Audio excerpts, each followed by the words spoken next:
Hey, it's Sam again, and I was debating talking about this, especially because it does concern a minor. I do have an autistic younger brother, and he and I were talking about this because this story was one that really made him upset, and he and I were talking about it, and so I thought I'd get on here and kind of talk about overall the situation as well as my perspective.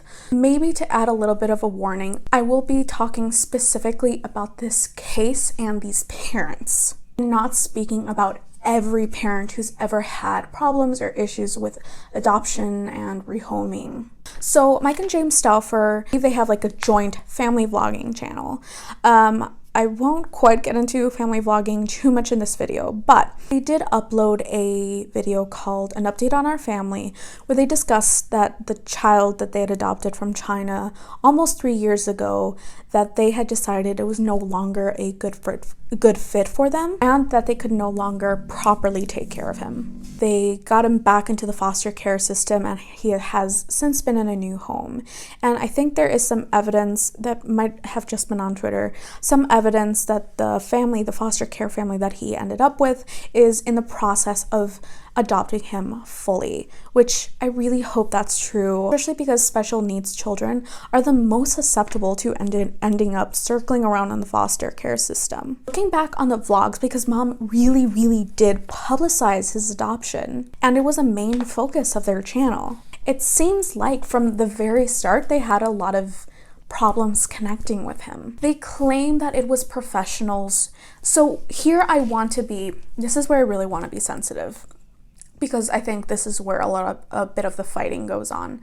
I do want to be sensitive.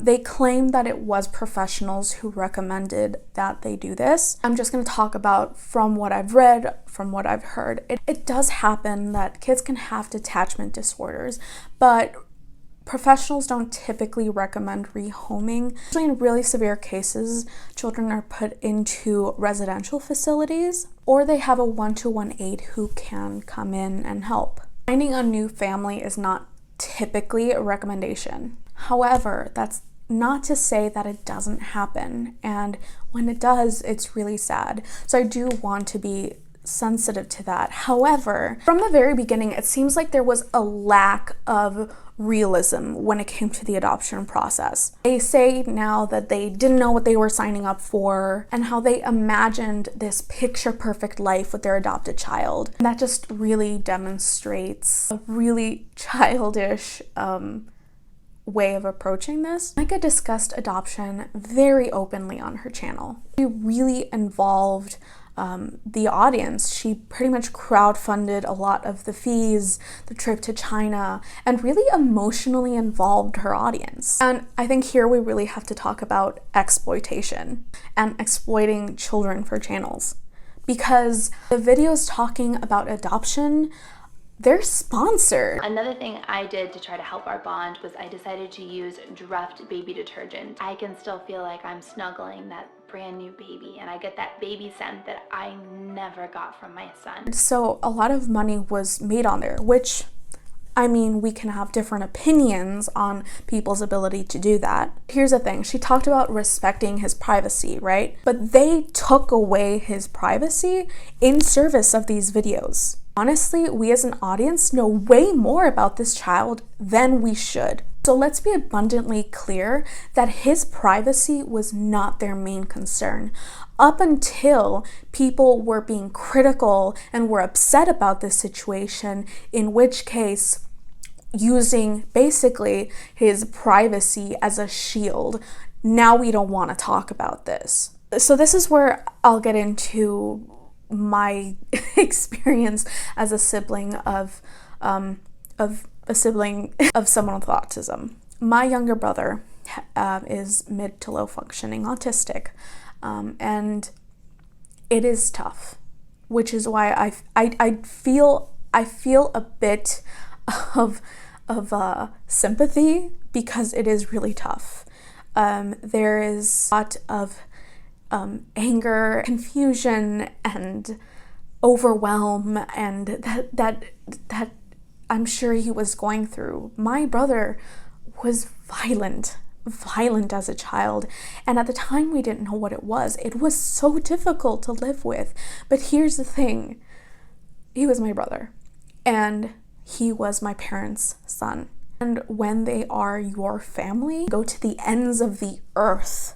That's why I do have some sympathy for, I'm sure, how difficult it was.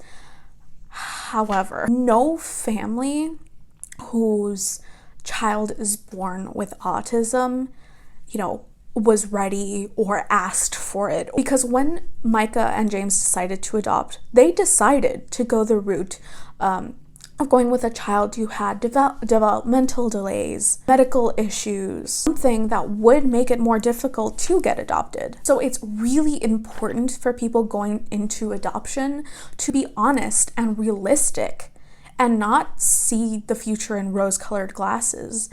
To be realistic about the kind of care and attention that you're able to give.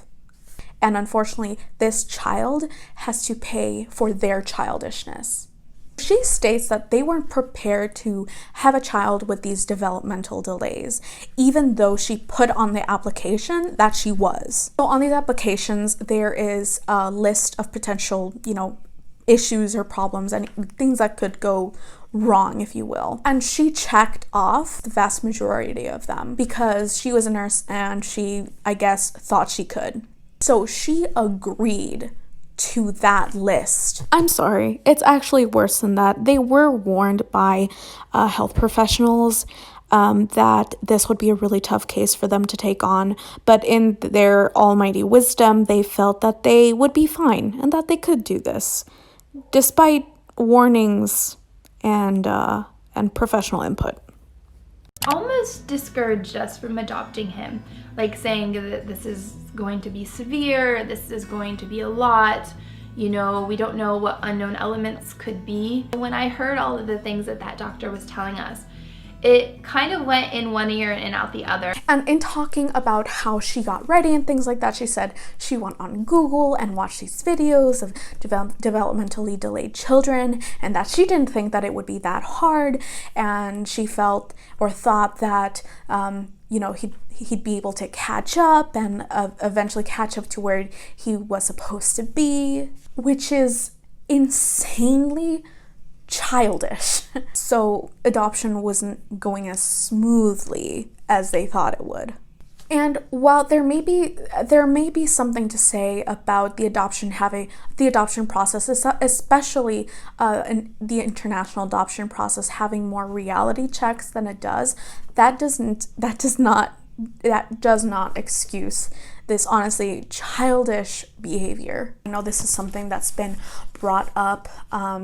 Some of the more long-time viewers, from what I've heard, have expressed concern over things like duct taping his fingers or his thumbs because to keep him or stop him from sucking his thumb, as well as maybe some other inappropriate behavior. No, like I can only think back to my brother. My brother's 19. By the way, I got his consent to include some of his information in this video, but he's 19, not even that long ago. If he's upset, he will find a table, get under it, and rock and make noises. You know what I mean? Like coping mechanisms. Taping his fingers.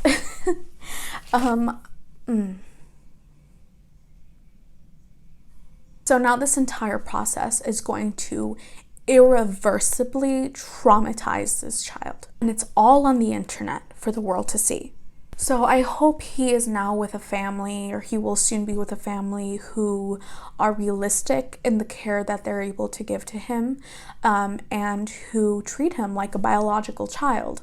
Because if one of their own biological children had developmental delays, it wouldn't have been a question to put them into the foster care system. Because if the wrong people adopt, and they know that they have that way out when things get tough, they'll take it. And I think there are some places where this applies.